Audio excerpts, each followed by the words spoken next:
I don't know what I'm going into, but I know I'm sent. I know there's opposition there. You're going into this place where people don't want you. I have no idea what God has in store for us. It really became just the question of, will you be obedient to go?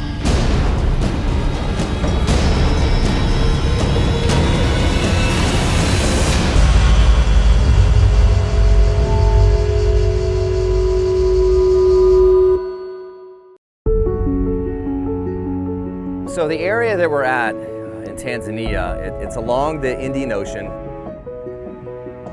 This is a predominantly a farming community. It's a very simple way of life. The people here are guarded.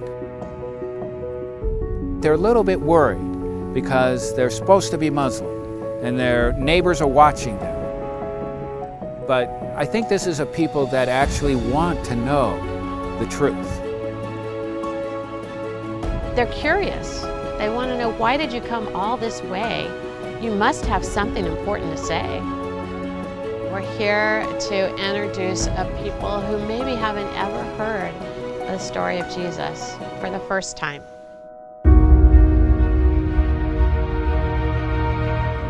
What we're teaching here is a small group method of doing church. We're working with the Digo tribe. There's no way to put a church in here because then anyone that would go to the church would be persecuted. We met some local Christians and we were able to model to them how small groups are able to grow the kingdom of God. It's a multiplication vision. It's not us simply coming in and sharing Christ and leaving.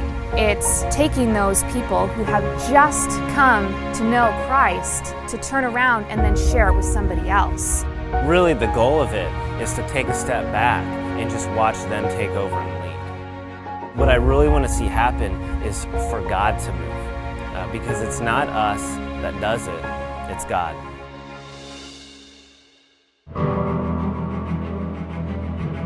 As a team, we go out in groups. A person from America, and then several other people we've been training, and we try to find a person of peace. So Jesus talks about in the Gospels that we're supposed to look for a person of peace. This is somebody who welcomes you into their home and is ready to welcome you and listen to you. And just seeing who God is drawing to him already. When we had these stories prepared, we'd share it with them. While some maybe rejected it, some happily received Christ. The first day we went to go out and find a person of peace, I was feeling pretty nervous. This tax collector sitting on the side of the road, I saw that he was interested in the stories that we had to tell him, because at first he kind of had a scowl.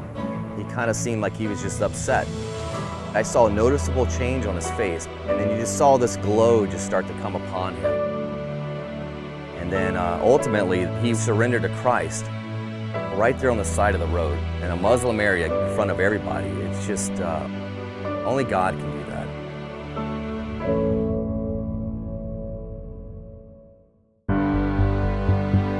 Another thing this team is doing is we're drilling a water well. And these people are dying for water. They're asking, they need it, they don't have clean water. They're drinking out of a puddle in the ground, and they know that it gets them sick. I really loved seeing just the team here and the work that they did to build this well, because it's not something that's easy. They are covered in dirt. They are just a mess. You don't go and do that type of work unless you truly and authentically care. And to know that just with a few tools, we're getting water.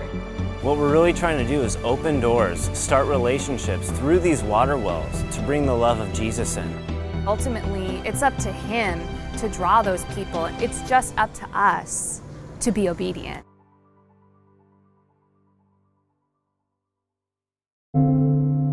God is definitely on the move in this area, but it's starting off with just a few people. Trying to reach an unreached group is a total walk of faith. One of our team members had a demon possession encounter. I mean, I felt like it broke me. This is real.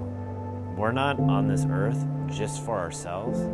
We're not on this earth just for a physical battle. We're here for a spiritual battle. My responsibility is to respond to where he pushes, to where he leads, to go one step at a time. I was expecting for people just to reject us, and certainly that's happened on a few occasions, but I found people who are curious to know who Jesus is. I didn't want to sit and listen to a message series about being sent into the danger week after week, knowing that I didn't say, yes, Lord. I said, no. It's okay to be scared to go on a trip like this. I was that way.